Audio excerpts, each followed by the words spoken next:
Hello and welcome to Lost Love Chronicles. Dear listeners, before we get started, drop a quick hi in the comments and let us know where you're tuning in from. Also, if you have any suggestions for us to make the channel better, please let us know. Now let's start with the story. I didn't realize the night I got arrested would end with 3 cracked ribs and a felony charge. 10 minutes earlier, I'd just been walking home from a house party with my best friend, Jordan. We'd been laughing earlier in the night, talking trash about old teachers and dumb stuff from school. But as we left the party, my phone rang. It was my mom. She was already mad I'd stayed out late. "You said you'd be home by 10, she snapped in my ear. I know, I said, pinching the bridge of my nose. I lost track of time. I'm on my way now. You always say that. You don't care how worried I get. It's like talking to a wall. Jordan was a few steps behind me.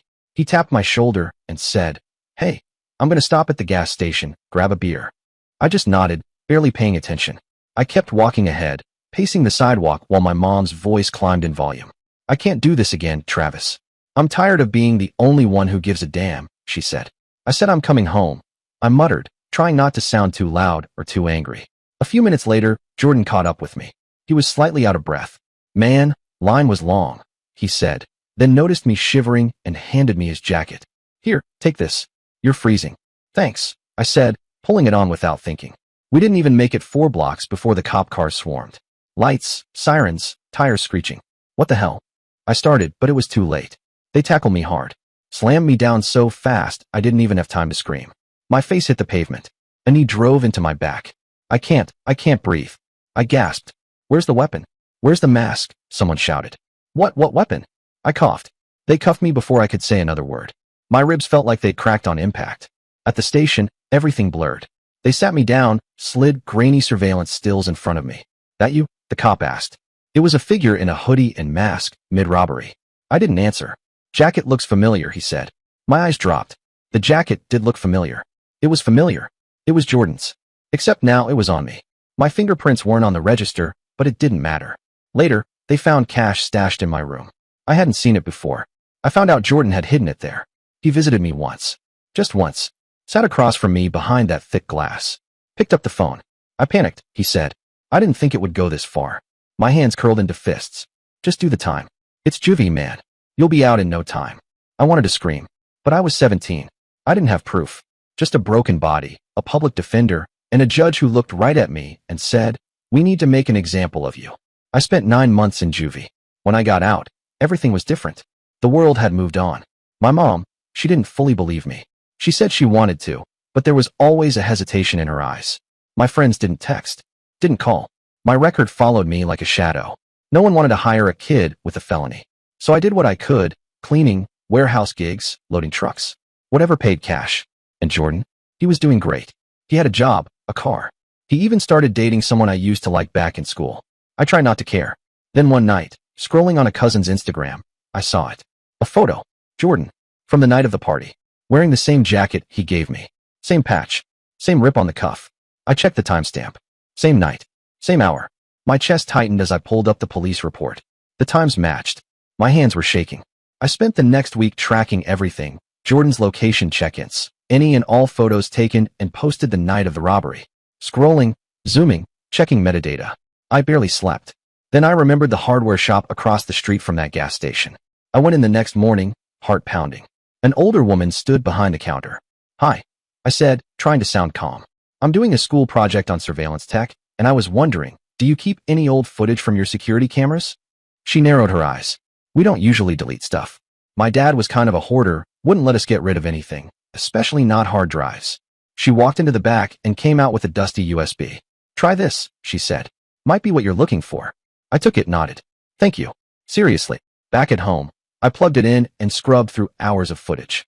And then there, a guy, matching Jordan's build, wearing that jacket, same patch, same rip, walking into the gas station.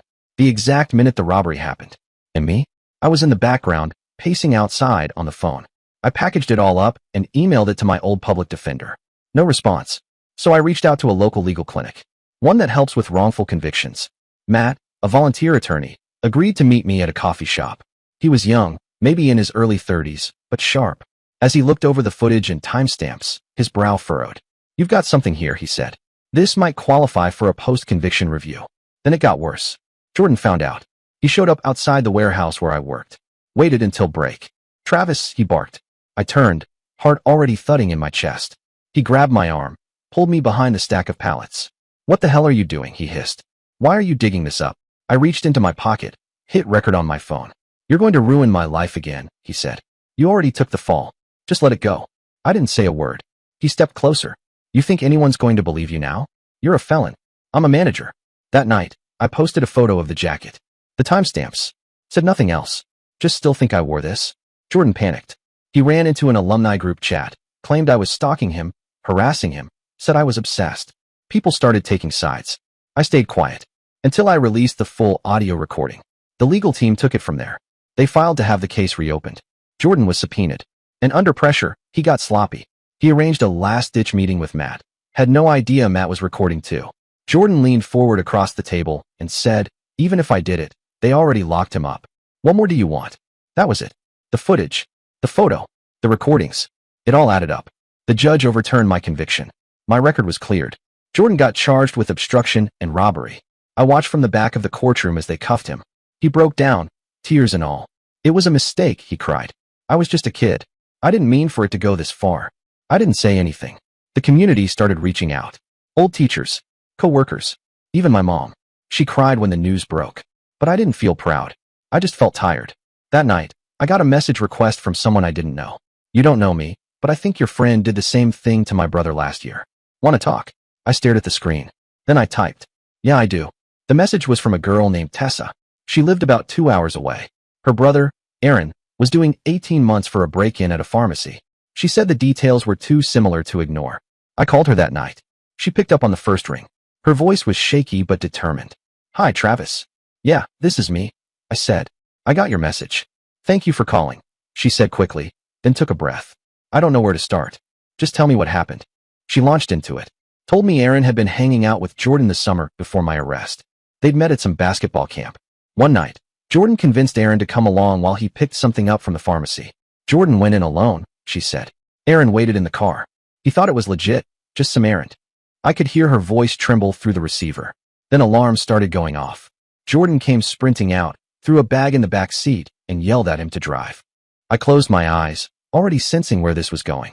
Aaron panicked, she said. He drove. They got pulled over 3 blocks away. The bag had pills, prescription stuff, and cash. And Jordan? I asked, even though I already knew the answer. Told the cops it was all Aaron's idea. Said he forced him to come along. Aaron had a shoplifting charge from when he was 14. The cops believed Jordan. Let me guess. Jordan walked. She sighed. Yeah, he walked. I felt sick listening to her. The pattern was right there. Jordan, picking vulnerable friends. Setting them up. Walking away clean. Tessa said she'd been trying to help Aaron appeal, but no one would listen. I saw your story on social media, she told me. When everything blew up, your conviction, the reversal, I knew you'd understand. We talked for 3 hours that night. She had some evidence, but not enough. Aaron remembered Jordan wearing gloves that night, she said. Said he seemed to know exactly where the cameras were. But it's all circumstantial, I muttered. Yeah, she said. I've hit a wall. I told her I'd help however I could. The next day, I started digging into Jordan's past. I reached out to people from his old schools, his old jobs. Most people didn't want to talk. Some hung up. Others gave short, awkward answers. But a few did talk. There was Wesley, from Jordan's freshman year. He got expelled for stealing from the school store. He was with me, Wesley said. Jordan was with me. But he told the dean he wasn't. That I acted alone. Then there was Darla. She worked with Jordan at a restaurant. Money went missing on my shift, she said bitterly. They fired me. Jordan got promoted a week later. The stories kept coming. Little things. Big things. Always the same pattern. Jordan would befriend someone, get close, and when something went wrong, they'd take the fall. I started documenting everything. Creating timelines. Drawing connections. Tessa was doing the same on her end. We'd text each other updates during the day, compare notes at night. It became routine. Then Jordan's mom called me. I stared at the screen when I saw her name. I almost didn't answer. But curiosity won. Her voice was tight, with emotion. Travis, he's not doing well. Why are you calling me? I asked. She sniffled. He's falling apart. Nightmares. He keeps talking about making things right. Maybe if you talk to him. I can't do that, I said, cutting her off. Please, she begged. He's not sleeping. He's scared. He knows he messed up. I hung up. 10 minutes later, Jordan texted me. Can we talk? I want to explain. Apologize. For real this time. I took a screenshot and sent it to Tessa. She called immediately. "Don't go alone," she said, her voice sharp. "It could be a trap. You know how he works." "I know," I said, "but I want to hear what he has to say. In person. Then do it somewhere public," she warned. "Lots of people. Cameras." I agreed. We picked a coffee shop downtown. Public place. Bright lighting. Witnesses. I got there early. Sat at a table where I could see the door. And I recorded everything on my phone. Jordan showed up looking rough, dark circles under his eyes, hands shaking as he walked through the door. He spotted me immediately and slid into the seat across from me without a word of greeting. He didn't even wait. "I was 12 when my dad left," he said.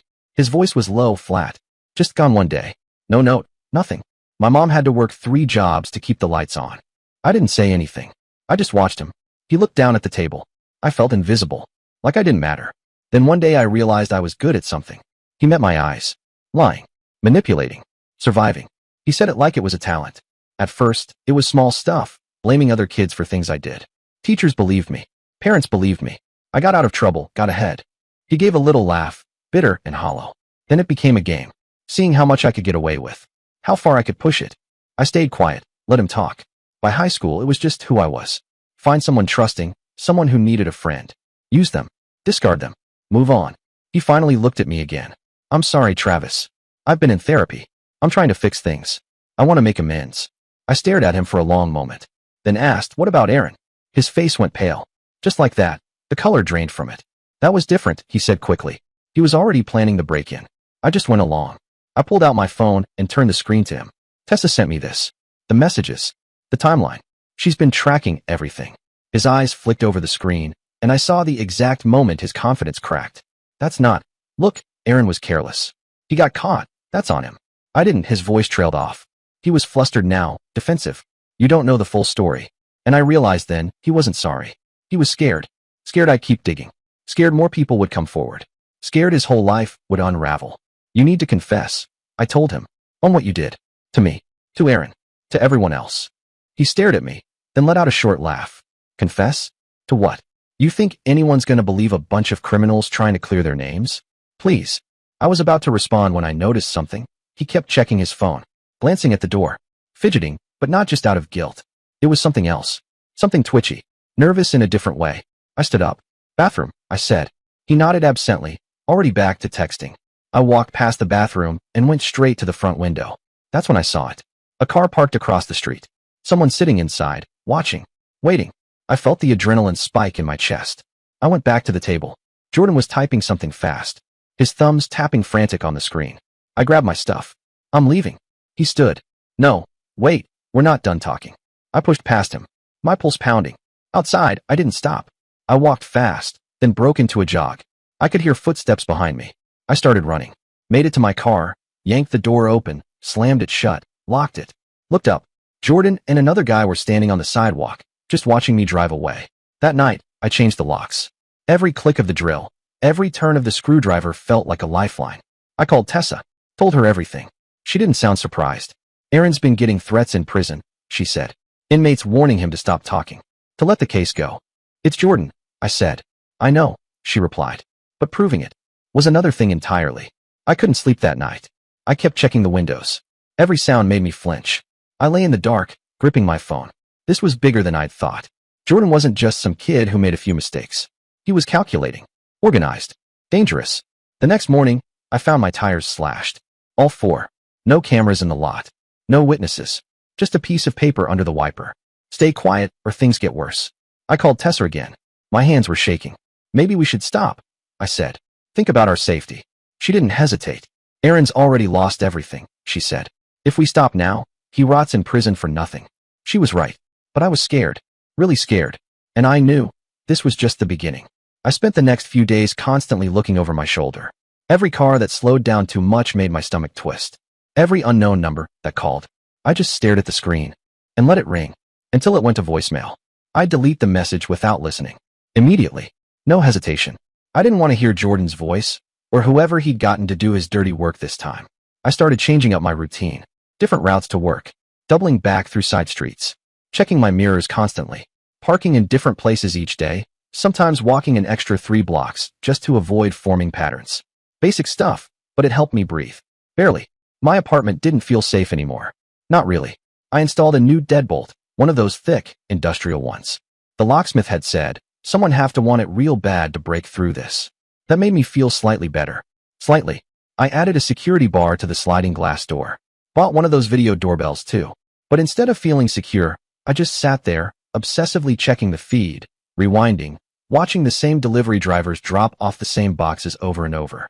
Every new delivery person felt suspicious. Every neighbor I didn't recognize became a potential threat. Then one night, Tessa called. I could hear something in her voice, excitement, but tight, restrained, like she was holding back hope that she didn't want crushed. I think I found someone, she said. Another one? I asked, already reaching for my notebook. Her name's Jenna. She went to community college with Jordan. Something happened with her final exam. It's bad. She told me everything. Jenna had been accused of cheating. A professor found answer keys in her backpack during a random bag check. She swore up and down she didn't put them there, Tessa said. Begged them to believe her. No one did. Jenna failed the class. Lost her scholarship. Dropped out. Jesus, I muttered, rubbing my eyes. She said Jordan had been super helpful that week. Tessa continued. Studying with her in the library. His backpack broke, so he borrowed hers. You already know where this is going, right? Of course I did. Tessa had reached out to Jenna. And now? Jenna was furious. The kind of fury that comes from years of silence. From being told you were the problem when you weren't. From being gaslit so hard you start to question your own memory. We set up a group chat. Me, Tessa, and Jenna started sharing everything we knew. Piece by piece, we built a timeline of Jordan's cons, his setups. And it went back further than I ever expected, middle school, even. Always the same pattern. The helpful friend. The convenient access. The perfect setup. The devastating fallout. For everyone, except Jordan. As Jenna got more comfortable, she shared more. He dated my roommate for a while, she said one night in the group chat. Used to hang around our dorm all the time. Acted super casual. But now I realize he was just learning the layout. She told us how he knew exactly which professor did surprise bag checks. He suggested I bring my backpack that day. Notebooks are too easy to lose, he said. I didn't think twice. Every detail, every move, had been orchestrated. Then Wesley reached out. He'd seen the stuff I'd posted. The updates. The fragments of stories. I've been following, he wrote. I was one of the first. I want to help. He had old text messages. Screenshots. Messages of Jordan planning things. Talking about easy marks, perfect setups. The way he wrote about it chilled me, like he was planning a party, not framing people for crimes. Our group grew. First 4, then 5, when Darla joined. Then 6, 7, 8. Every few days, another person came forward. Someone Jordan had burned. Someone ready to speak up. Each story another puzzle piece. Another crack in the mask. Another confirmation. This wasn't coincidence. This wasn't misunderstanding. It was deliberate. Calculated. Repeated. Jordan must have noticed. The old posts resurfacing. The stories being shared. The comments piling up. Because suddenly, he changed tactics. He posted this long, emotional story online. About mental health. About being bullied. About how he'd made mistakes as a kid. Everyone deserves forgiveness, he wrote. Second chances. People bought it. The comment section exploded with sympathy. Support. Others turned on us. Called us cyberbullies. Said we were digging up someone's past to punish them for things they'd already paid for. Some of Jordan's old friends came out of the woodwork, defending him. You guys are just bitter, one wrote. Looking for someone to blame for your own failures. A witch hunt, another said. That's what this is. Against a good person who made a few mistakes. It was frustrating. Watching him flip the narrative. Watching people believe it. But we kept collecting evidence. We kept building our case. Every new person who joined brought something. Receipts, old texts, screenshots, photos, witnesses. It was all starting to pile up. It was starting to look like something real, something solid. Then things got weird. At work, my supervisor pulled me aside during lunch. He shut the office door, leaned against the desk. Hey, he said, lowering his voice. Someone called earlier asking about you. I blinked. What? Yeah. Said they were from a background check company. Wanted to know if you were reliable. If you'd ever had anger issues. If you'd threatened anyone. What? I said again, but sharper now. He frowned. I thought it was weird. So I asked them for the name of their agency. They hung up. I just nodded, jaw clenched. That same day, Tessa texted me in all caps. My MLM got a call. Collection agency.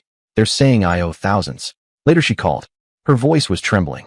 They told her I was in serious debt. Said they'd garnish my wages. That I'd get sued. My mom's already stressed about Aaron. This pushed her over the edge. Travis. She started crying. It's fake, I said. They're trying to rattle you. I know, she whispered. But it's working. Then it happened to Jenna. Her ex-boyfriend suddenly got messages from a fake profile, photos that looked like her with another guy. Jordan's behind it, she said over the phone, her voice raw. They're edited. You can see the edges are messed up, but still. He believed it. We fought for hours. I had to dig through every photo on my phone, show him the originals. We realized Jordan was retaliating, using anything he'd learned about us over the years, secrets, vulnerabilities, connections, to destabilize our lives. It was working. 2 members of our group went silent. Just stopped replying. One of them texted me privately a week later. I can't deal with this. I'm sorry. It's too much. The other just vanished. That's when I got even more paranoid. I started documenting everything. Every strange phone call. Every online message. Every weird encounter. I made a spreadsheet. Dates, times, call durations, phone numbers, screenshots. Anything that smelled off. Tessa was doing the same. Every night, we'd get on the phone or message each other, compare notes, try to predict what Jordan might pull next. The stress was eating me alive. I wasn't sleeping. I was snapping at coworkers. My focus was shot. Then Tessa called one night, her voice tight, shaken. Aaron called, she said. From prison. I sat up. What happened? He said some guy approached him in the yard. Offered to make his problems disappear if he just stopped talking about Jordan. I felt my stomach drop. Did he say who it was? No name. But when Aaron refused, the guy told him, accidents happen in prison all the time. I didn't say anything. Just listened. He described stuff. Like, very specific ways people get hurt. It wasn't some idle threat. Tessa was terrified. She wanted to get Aaron moved to protective custody, but that took money. Lawyers. Time. All things we didn't have. I decided to try a different angle. One we hadn't explored yet. I reached out to Jordan's ex-girlfriend, Madison. They'd dated senior year. I remembered the breakup being bad, though no one knew the details. She agreed to meet. We picked a quiet restaurant downtown. She seemed nervous from the start, eyes flicking around like she was half expecting Jordan to show up at any second. He used to gaslight me constantly, she said, her fingers tight around her water glass. Made me feel like I couldn't trust my own memory, my own instincts. She told me about the night money went missing from her mom's purse. Family dinner. Everyone was there. Jordan convinced them my little brother took it, she said. The kid was 12. He got grounded for months. My parents didn't trust him for a long time after that. Months later, she found the money in Jordan's car. When she confronted him, he acted like she was the problem. He said he was just holding it, that I was overreacting, that I was trying to sabotage our relationship. She had the texts from that time, the ones where he admitted to taking things. Lying. Nothing specific about framing people, but it showed his mindset. His pattern. She looked down. I still feel guilty for what happened to my brother. Our relationship's never been the same. My parents still bring it up sometimes. She agreed to share the messages and photos with the group. I've been carrying this too long, she said. Maybe it's time someone made him answer for it. That night, after I got home, I heard something. I looked out the window. Jordan was standing in the parking lot, just staring up at my window. I watched him through the blinds for 20 minutes. He didn't move. Not once. Just stood there, hands in his pockets, expression blank, staring straight up at my window. I called the police. Told them there was a man outside my apartment, just watching. They showed up 15 minutes later. By then, Jordan was gone. No crime in standing in a public space, the officer said with a shrug. Call again if he does anything threatening. I didn't sleep that night. Every creak in the hallway, every gust of wind, made me jump. I kept checking the blinds, the locks, the doorbell cam. The next morning, I found a note on my windshield. You're making a mistake. This ends badly for everyone. No name. But I didn't need one. The handwriting was jagged, rushed, angry. I kept the note, added it to the folder I'd been compiling, printouts, screenshots, texts, videos, evidence. I showed Tessa. Her face went still. I got one too, she said quietly. So did Jenna, she added a second later. That's when Tessa brought up the idea. What if we get him to admit it again, she said, but this time better. Controlled. With witnesses. Real audio.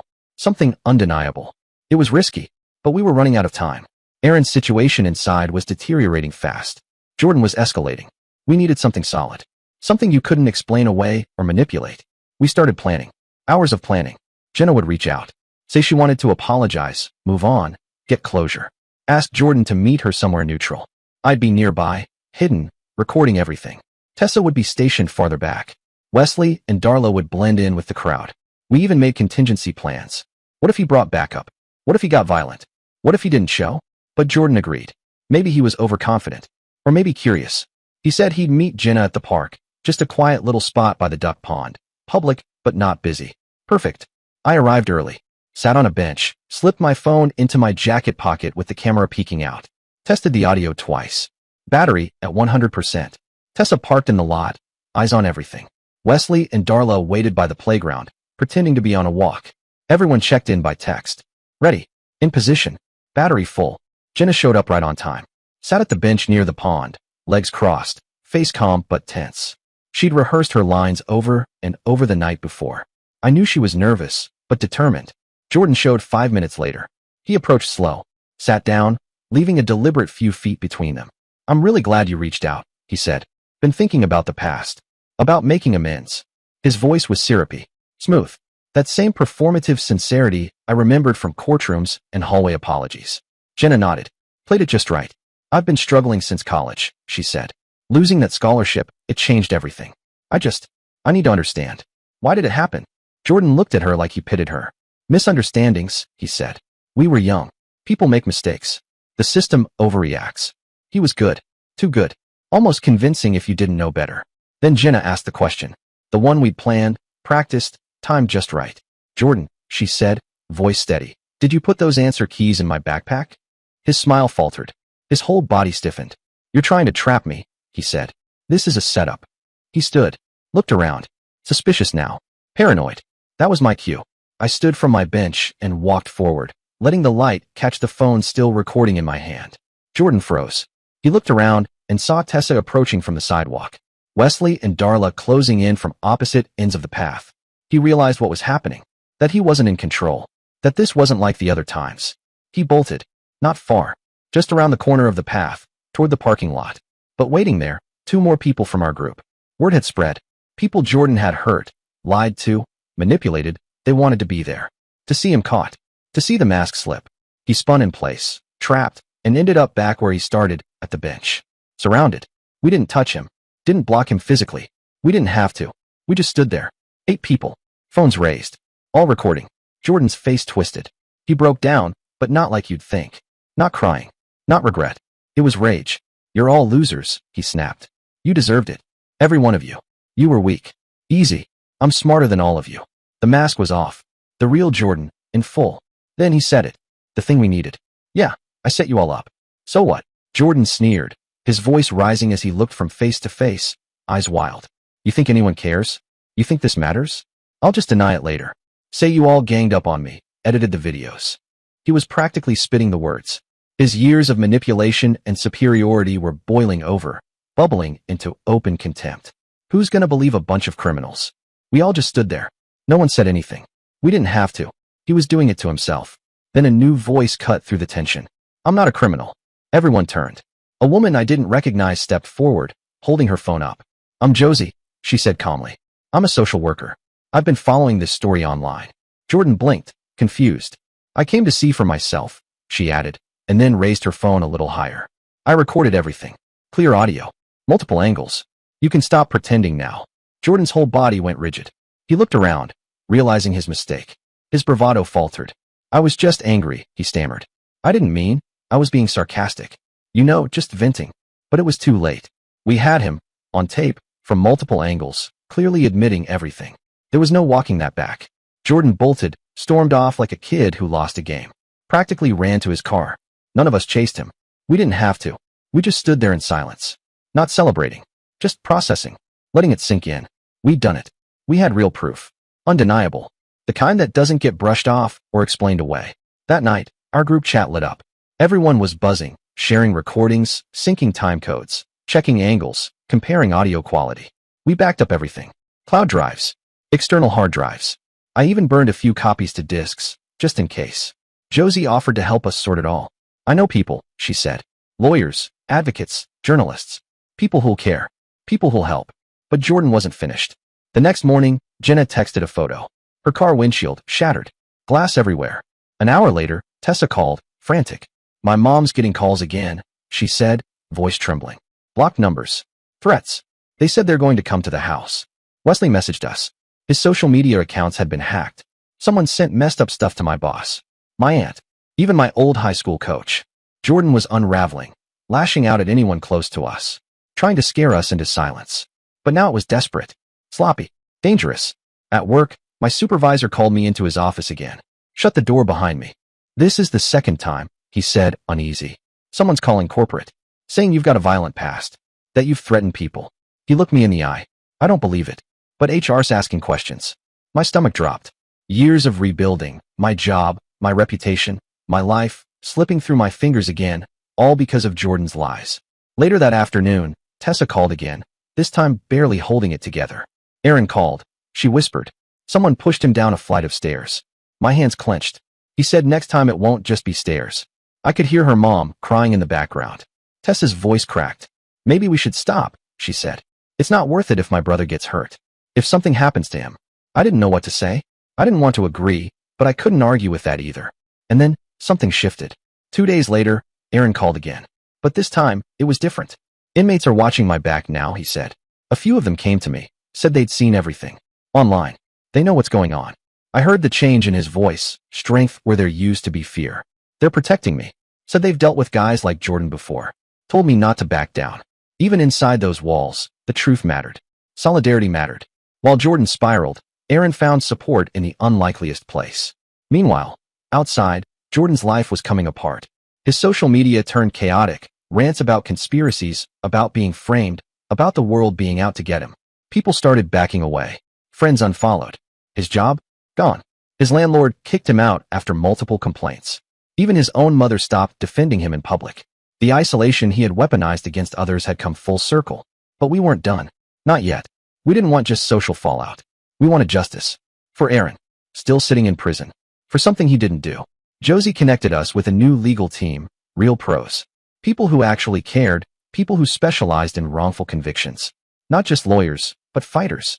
People who understood how the system chews people up and spits them out. They reviewed Aaron's case, line by line, and told us what we'd been dying to hear. This is strong, one of them said during the first call. Really strong. With what you've gathered, we can file for immediate review. Maybe even get the conviction tossed entirely. It would take time. The wheels of justice are slow. But for the first time in years, Tessa had real hope. You could hear it in her voice. She wasn't carrying everything alone anymore. Then Jordan made one last desperate move. It was a Wednesday, mid-afternoon. Tessa's mom was home alone. Jordan showed up at the door. He shoved his way inside. No warning. Tessa told me about it right after it happened, still shaking. He was manic, she said. Pacing. Rambling. Saying we were ruining his life. That he could fix it. That if we just dropped everything, he'd make it right. Her mom didn't flinch. She grabbed the bat from behind the door. Tessa said. Told him to get out. When he didn't move, she dialed 911 right in front of him. Jordan panicked. Took off before the cops arrived. But it was enough. The police issued a warrant, breaking and entering, criminal trespass, intimidation. They picked him up 2 days later. His bail was set sky high. No one came to get him. Not his friends. Not even his mom. For the first time, he was on the inside. Really on the inside. Sitting in county jail, waiting to be judged. No lies to hide behind. No friends to throw under the bus. And then, more people came forward. People we hadn't even found. Victims from years ago. From other towns. Other schools. One by one, their stories matched the same sick pattern. Each one more damning than the last. The prosecutor got busy. Started building new cases. The robbery that sent me to juvie. The pharmacy break-in that landed Aaron in prison. Cases we'd known, and ones we hadn't. Jordan's whole history was unraveling like a cheap, threadbare sweater. We started meeting online every week. Our group. Once victims. Now something more. A network. A lifeline. Some of us still reeling. Some finally healing. It wasn't just about Jordan anymore. It was about rebuilding our lives. Taking back our futures. Making sure no one else went through what we had. Jenna went back to school. Finished her degree. Darla launched a business. Something small. Handmade. Beautiful. Wesley. He started working with a youth justice nonprofit. Turned his pain into purpose. Every one of us trying to reclaim what had been stolen. And then, Aaron's case moved faster than any of us expected. The new evidence, our recordings, timelines, Josie's testimony, everything, it was overwhelming. With Jordan's recent charges piling up, the prosecutor didn't want to wait. They expedited the review. 2 months later, Aaron was released. Tessa sent me a video. Him walking out of the prison gates.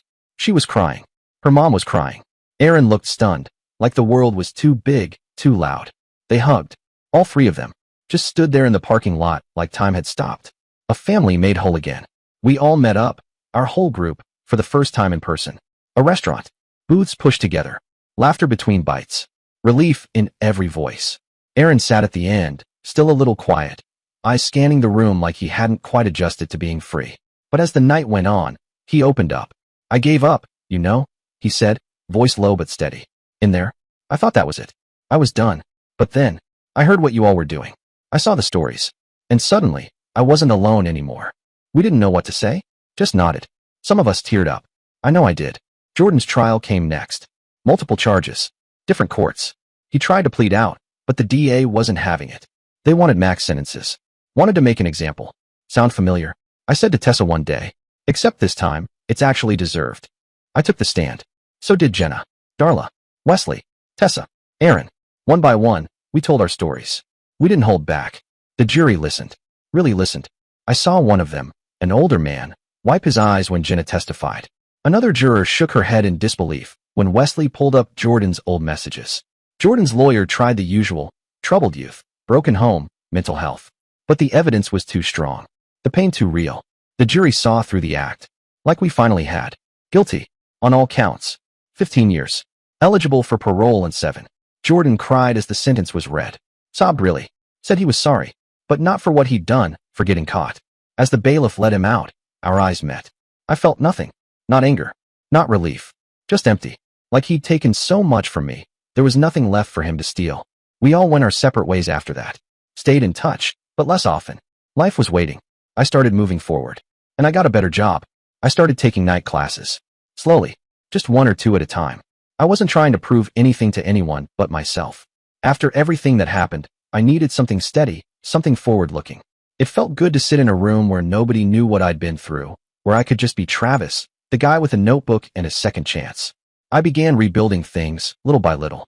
Relationships with my family, especially my mom. It wasn't easy. There was distance between us that time had hardened, but we started talking more. Honest conversations. Sometimes tense, sometimes awkward, but real.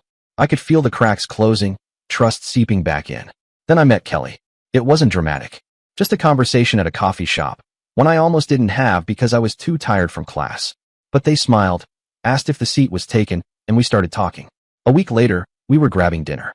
A month later, I realized I'd stopped bracing for the worst every time I got a text. They knew my story. I told them early on, half expecting them to walk. But they didn't. Kelly just looked at me and said, "Everyone deserves second chances. The past doesn't define us unless we let it." That stuck with me. Tessa was doing well too. She'd started studying law, wanted to help other people like her brother. Said our story had opened her eyes to how broken the system really was. "It's scary," she told me once over a late-night call. "How easy it is to destroy someone's life. How hard it is to rebuild it." Aaron struggled at first. Prison changes you. I saw it in his eyes that day at the restaurant. How he watched everyone. How he flinched at sudden movement. But he was trying. He got into therapy, joined support groups, found a job, and eventually a girlfriend. Still had bad days, but more good ones. That mattered. Last Christmas, he sent me a card. Just one line. "Thank you for believing." I'm not the emotional type, but that one broke me. I sat in my car holding the envelope, crying like I hadn't in years. Sometimes I think about Jordan. Wonder if he's really changing in there. If prison is teaching him what it taught me. Or if he's just planning his next move. New marks. New victims. I hope it's the former. But I prepare for the latter. Because that's the thing about people like Jordan, they're everywhere. Schools. Workplaces. Relationships. Always watching. Always calculating. Looking for trust. For weakness. For the opening. And most of them, they never get caught. They move on. Leave wreckage behind. But not always. Sometimes, the truth finds daylight. Sometimes, justice happens. Not easily. Not quickly. But it happens. That's why I'm telling this story. Not for revenge. Not for sympathy. But so maybe someone out there sees the signs. Recognizes the pattern. Speaks up before it's too late. If you've been framed, set up, betrayed, know this. You are not alone. It might take years. It might feel hopeless. But truth surfaces. People will believe you. Document everything. Find allies. Build your case. Keep going. Because somewhere, someone will stand with you. You just have to keep moving until they do. The next few months were quiet. Too quiet. Jordan was serving his time. Most of us were finally breathing again. I was seeing Kelly more regularly. We'd grab takeout after class, talk about books or dumb movies. They made me laugh in ways I hadn't in a long time. Then Tessa called. Her voice had that edge to it, the kind you get when something's not right. "Jordan's cousin Wayne," she said. "He's been asking around. About us. Where we live.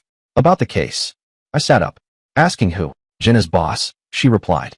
He showed up outside her work. Just stood there. Watching. I didn't want to jump to conclusions, so I tried to keep it light. Maybe he's just nosy, curious. But Tessa wasn't convinced. Aaron said he's been followed. Same car. 3 days in a row. That got my attention. I told her we'd be careful. Stay alert, but not panic. Then, a week later, I got home and found my apartment door open. Not kicked in. Not damaged. Just ajar. Nothing was missing. Nothing touched. It was worse than if they'd taken something. It was a message. Called my landlord. Nope, he said. Maintenance hasn't been by. No one has access but you. I changed the locks. Again. Added more cameras. Upgraded my system. Started triple-checking windows before bed. Then Jenna messaged the group. Someone had called her job, claimed to be a reference checker. Started asking questions about her mental state, reliability, history of lying. Her boss thought it was weird and told her. The number couldn't be traced. Another ghost. We started putting it together. Jordan, or someone he knew, still pulling strings from inside. Tessa started documenting again. Dates, calls, encounters. We all did. The old fear crept back. The second guessing. The shadows. The silence. Then Darla found something interesting. Jordan had been writing letters. Lots of them. Darla was the one who found out. She'd kept in touch with someone who worked in the prison mailroom, and one night, she texted the group chat. He's writing to a bunch of guys. Like a dozen. Maybe more. I felt my stomach tighten. She called me that night. They're all young. Some of them barely out of high school. All of them in trouble. All of them looking for someone to tell them what to do. We filed a formal request through our lawyers. Cited ongoing harassment. Cited Jordan's previous intimidation tactics. Everything we had. It took weeks, but eventually, through proper legal channels, we obtained copies of some of the letters. I remember opening the first one, scanning the words, feeling something colder than anger. It was a sickness. Jordan wasn't just reflecting on his past, he was teaching it, turning it into curriculum. He wrote about how to find marks, how to gain their trust, how to set them up, how to walk away clean. It was like a manual, a handbook for manipulation. And he wrote about us too. Said we were jealous losers. Said we'd conspired against him. Said he was the victim. That we were the villains. He was rewriting everything. Building a version of himself where he was the misunderstood hero, unfairly persecuted by a mob of failures. Tessa called me. We have to stop him, she said. He's spreading this like it's gospel. I know, I said.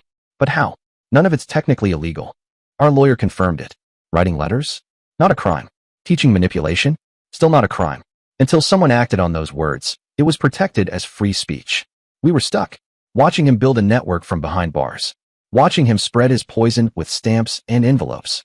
Then one day, I got an email. Subject line, I need to talk. It was from a kid named Arthur, 19. Said he'd been corresponding with Jordan for months. Thought he was getting guidance, advice, help. But the letters had started to change. He told me to frame these guys at school. Arthur said when we got on a call. Said if I didn't strike first, they'd come for me. Told me to plant stuff in their lockers. Get them kicked out. His voice shook. Not with fear, more like disbelief. I almost did it, he whispered. I was so close. What stopped you? I asked. I Googled him, he said. Found your site. Read everything. Arthur sent us all the letters. The originals. The envelopes. He wanted to help. Said he felt used. Groomed.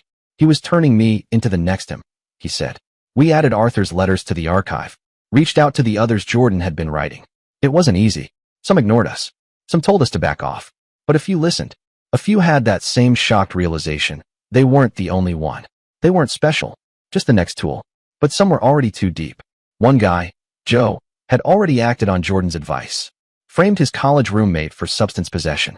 Got him expelled. He bragged about it in his letters to Jordan. We tried to contact the roommate. Tried to help.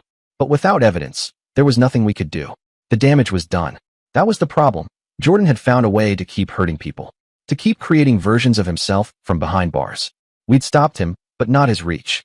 Not his legacy of harm. I met with our lawyer again, frustrated. There's got to be something, I said. He's turning these kids into weapons. She sighed. Unless he tells someone to commit a specific crime, and they follow through, there's no case. Ideas aren't illegal. It's not enough. The same system that failed us before was failing us again. But then, Wayne made a mistake. Aaron called Tessa, voice tight, low. Wayne came to me. In the yard. She put him on speaker so I could hear. He offered me money, Aaron said. Said if I recanted, if I told everyone I lied, things would get easier. My heart started pounding. He said Jordan could make my life better in here. Aaron continued. Said if I just told the court that Travis and the others pressured me into testifying, everything would go away. Did you say anything back? I asked. I recorded it, Aaron said. We both froze. Wait, what? He repeated it, calmer this time. I recorded the whole thing. Wayne admitted Jordan sent him. Admitted there was a plan to flip the case, sue all of you, say you made it up. Tessa let out a breath like she'd been holding it for years. The next morning, we took the recording to the prosecutors. Witness tampering, obstruction of justice, conspiracy, real charges, with real consequences. They arrested Wayne 2 days later. Wayne folded immediately. As soon as the prosecutors put the pressure on, he gave up everything: names, letters, conversations, phone logs. But the biggest piece? Proof. Concrete proof that Jordan was directing operations from inside the prison. That was it. That was what finally pushed them to act. They moved Jordan to solitary, restricted his communications, monitored his calls, cut off every single avenue he had to manipulate, threaten, or reach anyone on the outside. And just like that, his network crumbled. Without his constant hand, the letters stopped. The harassment ended. But the damage had already been done. Joe's roommate, he never went back to school, just dropped out altogether. And then there was Jonathan, another kid we hadn't known about until it was too late. He'd been expelled after someone planted stolen items in his locker, another Jordan tactic passed down by letter. 2 more lives. Derailed. Jordan's influence was like a virus. Quiet, invisible, and far-reaching, even from behind bars. That's when we decided to expand the website. We added a new section, recognizing manipulation, warning signs, red flags, resources for victims.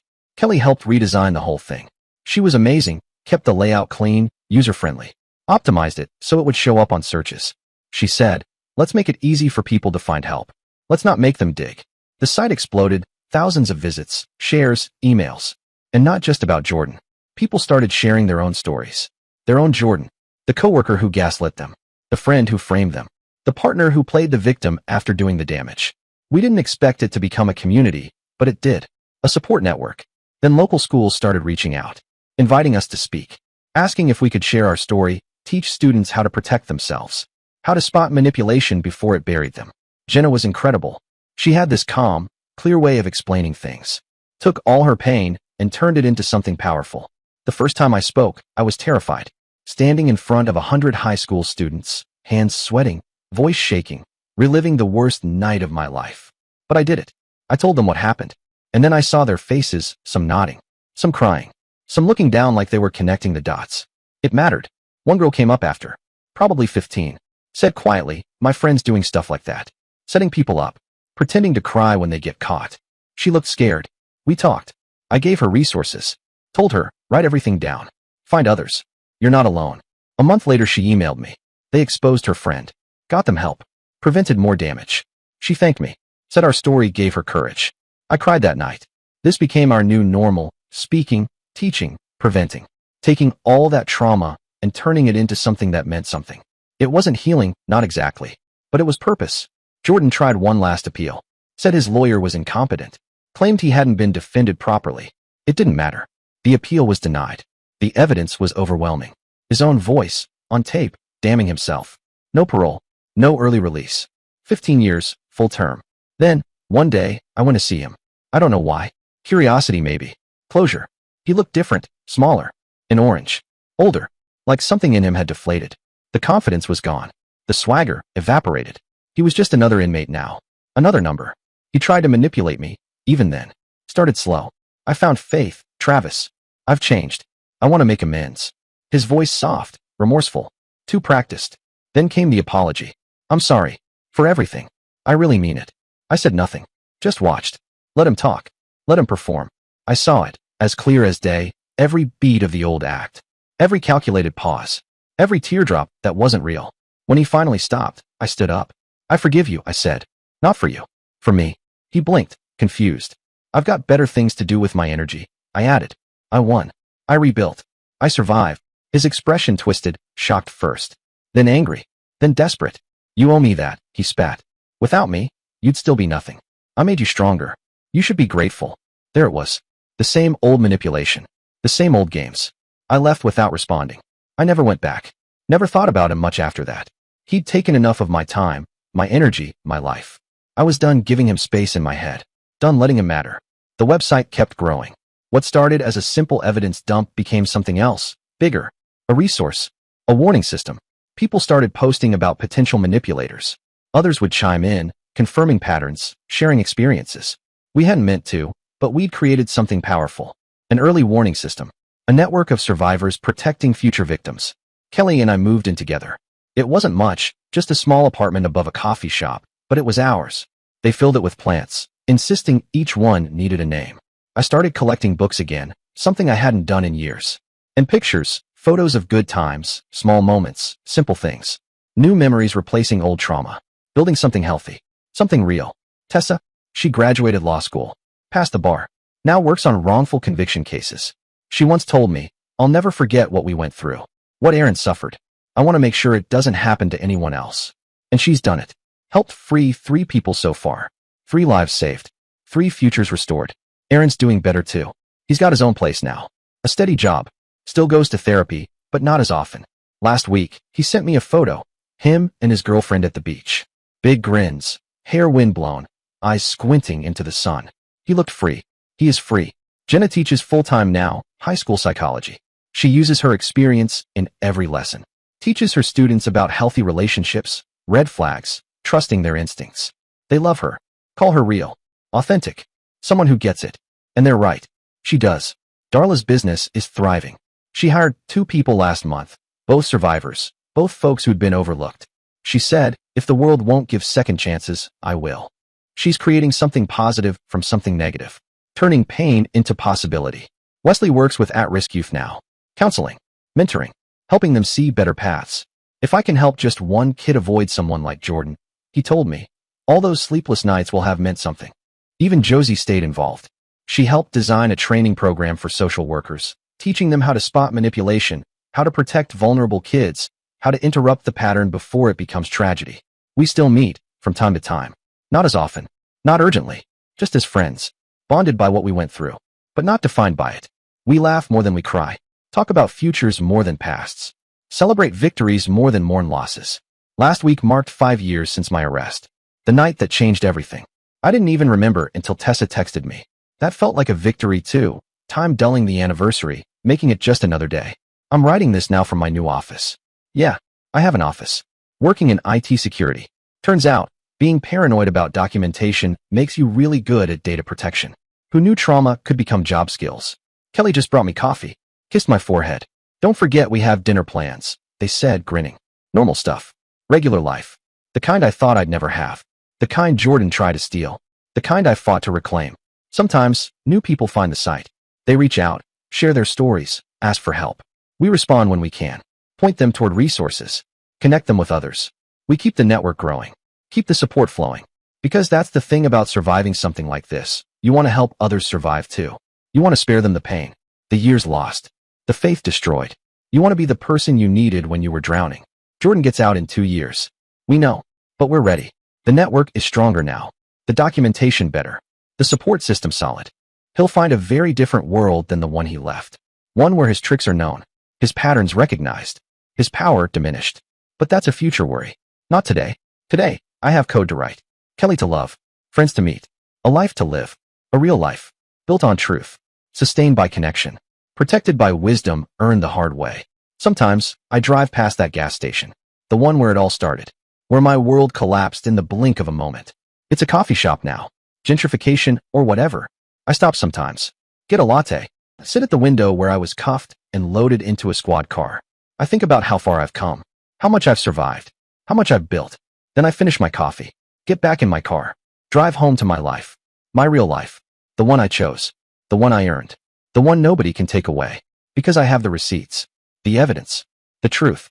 And an army of survivors who've got my back. That's my story. Our story. Still being written. Still unfolding. But the hardest chapters are behind us. The villain defeated. The victims, victorious. The pattern broken. The future? Ours to write. Thanks for reading. Share if it helps. Reach out if you need to. Document everything. Trust your gut. Find your people. Fight back. Survive. Thrive. Win. And remember, they're out there. The Jordans of the world. But so are we. The survivors. The fighters. The ones who see through the lies. Who stand up. Who speak out. Who refuse to be victims. Who refuse to let them win. We're everywhere now. Watching. Warning. Waiting. Ready. Dear listeners, please share your thoughts in the comments section below and don't forget to like, share, and subscribe.